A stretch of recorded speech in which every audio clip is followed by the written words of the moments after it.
Authorities are preparing for their worst case scenario, literally during the inauguration. Now, what does that mean? We're going to talk about a story of what people are looking for, what the Air Force, what people in helicopters are scanning for around DC. We're also going to talk about the fact that they're locking down certain areas. And we hear that they moved the festivities indoors, all because of inclement weather. Now go back and look. Of all the events that Trump's done, he's done it in rains, he's done it in snows, he's done it in very torrential, kind of crazy weather. Well, all of a sudden move it inside. There's a story saying, well, there could be more to it. It could be very dangerous. There's also a major troop deployment going to Washington. Now, those are not bad things. We want to make sure that he is kept safe, especially for inauguration. But here's two more things that's startling, and we're going to go over. A big portion of the DC Metro Police and a big portion of the bureaucracy is saying we're not going to support him. We're not going to protect him. There's a big part of the working people that work literally for the President of the United States saying they will not work with him. We'll talk about that percentage. And you know, we talked about making the government smaller. If you have people who are not willing to work with you and you're the boss, I think that means you need to let them go. Let's talk about all these stories and a few more all around the inauguration, all around Washington, because there's some crazy things happening and we need to discuss. Because remember, our goal is to see a president who wants to see freedom and regulation taken away. When you start stripping people powers, tough times come. We'll also talk about what someone just warned the day after election, what will take place. The fight will be there will be an uphill battle for Trump. Let's dive in.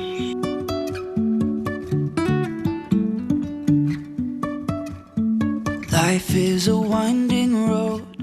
Hey guys, welcome to the Max. Thank you so very much for being here today. If you are new to the channel, go down here, press subscribe, ring the bell. Give us a thumbs up or a thumbs down, that's okay, but let us know what you think about this video. Our goal is to share as much as we can, and we humbly ask that if you enjoy this content and you get something out of it, maybe getting more information to be better, to have more wisdom, or common sense approach to raise your family, please give us a thumbs up. It does mean the world to us. Now let's jump into the stories. First, we're literally on the cusp of a new president. Crazy to say that, especially when it went in the favor of freedom and less regulation, and someone who hopefully will lean definitely more conservative. That's what we're all hoping for. Well, the Trump effect that we talked about yesterday, go back and watch that video. Some great things are already taking place. But remember, there's always a risk, because now we're seeing this man put in, and we're seeing the people who have power is being stripped away. It's to a point where people are up in arms about it. First, let's talk about the people who are not going to defend the president whom they work for. Remember, whom they work for, it's just like you have employees under you and they choose not to do what you ask them to do. That's grounds for firing. Now think about my children. My children love me and I respect them, but they do mind me. If they don't mind me, then they get, they get disciplined or they get punished. So it's the same thing. Why do we allow for this insubordination to the highest person in the land when it comes to elected official, and also almost the CEO really of a nation? Why don't you listen to this starting report?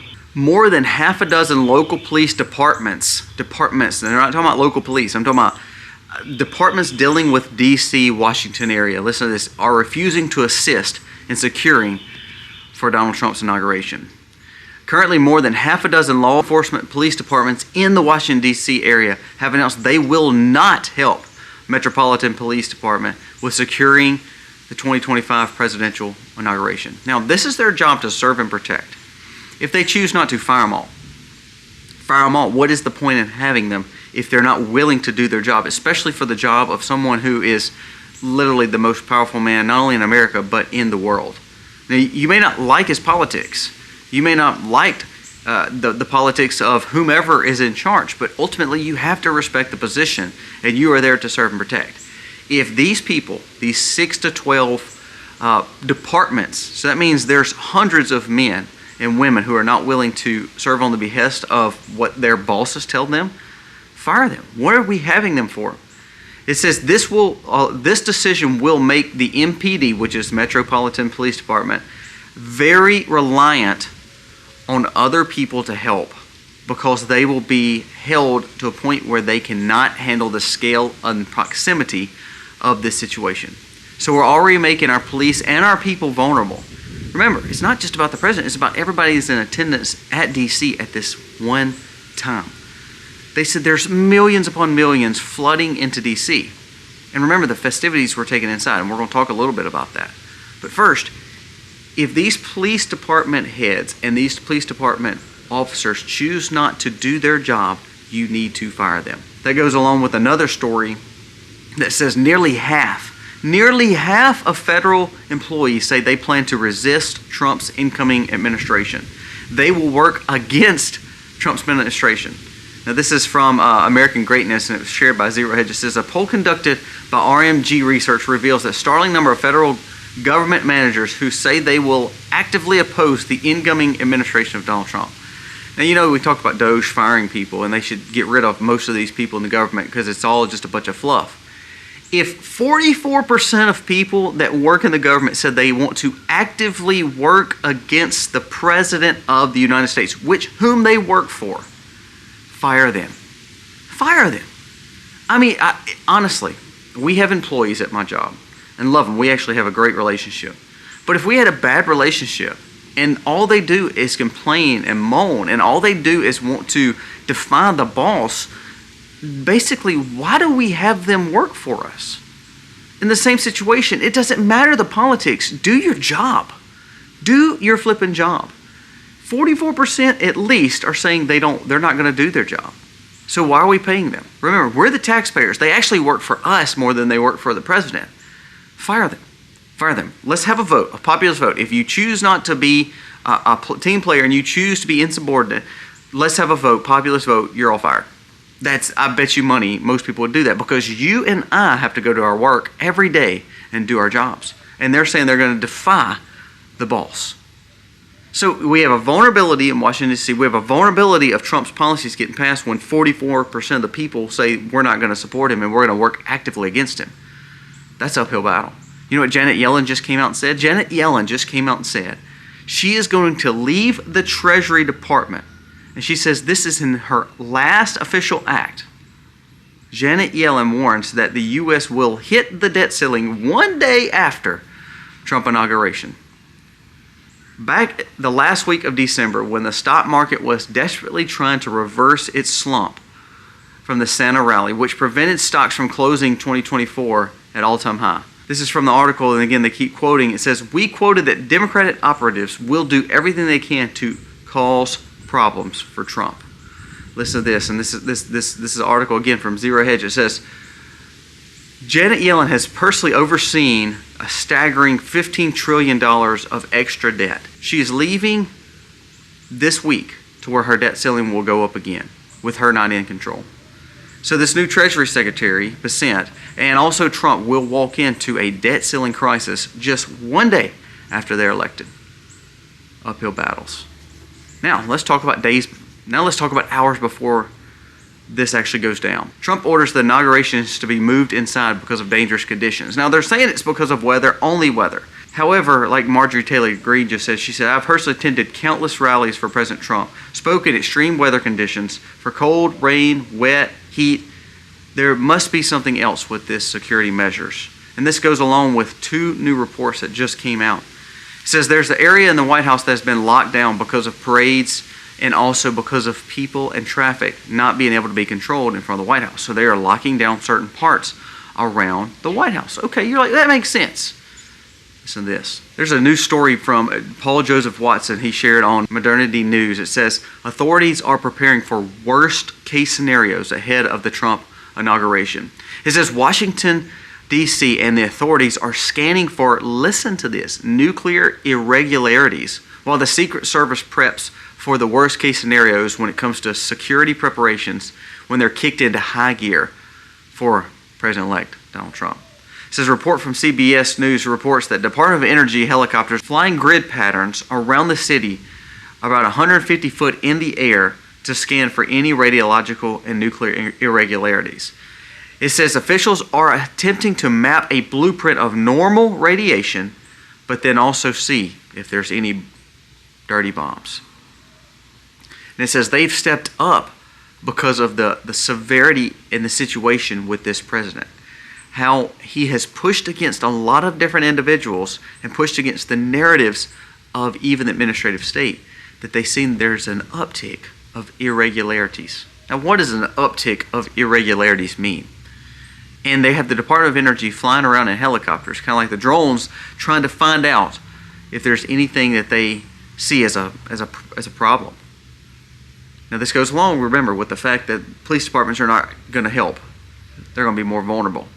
This goes along with the fact that the administration wants to work against him. The U.S. Secret Service, which has faced criticism from previous lax security measures for Trump, is also role-playing worst-case scenarios that could interrupt the inauguration process.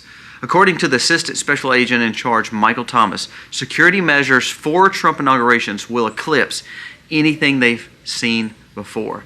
They want to be more prepared than they've ever been because he's already had 2 attempts on his life.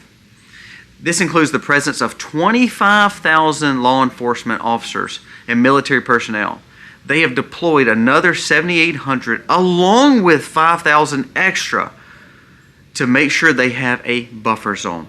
It says 30 miles of anti-scale fencing around the sites of the inauguration has also been provided as a ring of steel to protect the event. And 250,000 people that's going to be in attendance, 250,000 people. More than 25 Coast Guard vessels are also in positions to patrol the area. During the last month's concern over these mysterious drones seen flying around the United States, one theory was that they could literally drop anything and everything, such as nuclear material, over the White House. So therefore, it says Trump continues to face a heightened threat after 2 or 3 assassination attempts has been done in the last 6 months on his life. This is crucial for us to protect him, is what this person in charge said. Now, I want to go back to something we talked about a few weeks ago, and this kind of ends us up. There was a report that there could be over 1,000 who want to commit terror in our nation. That was actually brought up by a CIA targeter. Now, there's also a report that shows there could be 10 to 13 states, and they did not release the states, but they said they could be 10 to 13 states that have major cities in them that could possibly already have sleeper cells in them. And there was a gentleman that shared. He said, you role play for a second. He said, with the fact that there is a shortage of police, with the fact that a lot of our military is not trained as well as they should, with the fact that our Secret Service is not as sharp as they should have been, especially on the last 2 or 3 attempts, what happens if all of a sudden you start seeing 2 or 3 or 4 things rattle off and happen in the same time in different cities all across the world? He says, not only that, what if you start seeing the same thing happen in the same city at the same time, and it's all diversions? He says, we're not set up to control that. He said, I love the fact that what they're doing around Trump, I think that's great that they're putting up major fencing and bringing extra troops. He said, it looks like they're actually fulfilling their precaution. He said, actually, no matter the weather or not, he said, it's good that they moved it indoors. He said, but don't put your guard down. He said, even these big cities across the world, he said, especially in America, these metropolitan cities, he said, don't put your guard down. He said, especially during inauguration, he said, you may be miles and miles away from Washington, D.C., but you may be the target for a diversion. That's kind of crazy. It's crazy we're even having these conversations. I think once we start closing borders and we start setting new policies, I honestly believe that we're going to be a safer nation. But until then, we have, 2 or 3 days left before this goes down? They said the preparations are unbelievable. I've been watching people that's actually in D.C. right now, and I know a guy that's actually going from our town. He takes a group every time there's a president and inauguration, and he said it is a different feel. He said because they're moving everything indoors. He said in modern history we've never seen that. He said, yeah, they blamed it on the weather, and he said the weather's bad. He said, but it's not something that we especially hadn't seen in this area. He said, so it's all just very peculiar. He said, you are seeing a heavier presence of officers. He said, it seems like everything is getting a little bit more protection. So that's a good thing. But then you hear these officers for the Washington, D.C. saying they're not going to be a part of it. Get rid of them. Now here Trump is fixing to push against the narrative. Someone who wants to see differences in the way we govern, even down to who he selected for some of these positions in his cabinet. New things are already happening for FDA. RFK is doing things before he's even in leadership. Pete Hegseth, people hate him, but he's actually doing good things because he's going to work on what Trump wants versus what the military wants and Pentagon wants and defense contractors and lobbyists want. We have a Treasury Secretary coming in. Personally, I don't necessarily agree with a lot of the policies he has, but he's a brilliant guy. He has not worked in government. See, that's what I love about this administration coming in. Mostly every one of these people are not career politicians. They're not even the ones who made their money with government. Every time we have a government come in, they're usually people who's made their money, made their millions, and made their clout in government. Like we always talk about with Janet Yellen. She's overseeing $15 trillion added to our deficit. And we're fixing to hit a debt ceiling the day after Trump is literally put into office. But literally, she's never worked in the private sector in money, in finances. Tell me how she got to these positions. So I think it's great that we're seeing people of power, not just because they're rich or not, but just because they have elite status. Most of these people made their money without the government. They were in the private sector doing what they do, being entrepreneurs. That's what we need in leadership. Because you know what? Every one of them, they said even Pete Hegseth, who's just this little weekend anchor, will take a pay cut to serve. Trump not taking a check. Elon, Vivek not getting paid to do their job. Scott Bessent, do you realize the man is a hedge fund manager? He's worth, they said, hundreds of millions, if not a few $1 billion. He will take a pay cut. What are they doing?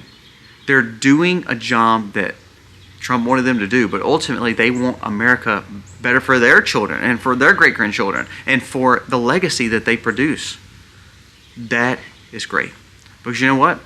You take everyone in Biden's administration, Bush's administration, I mean, all these people, even in first Trump administration, most of them all were insiders, all swamp, all DC.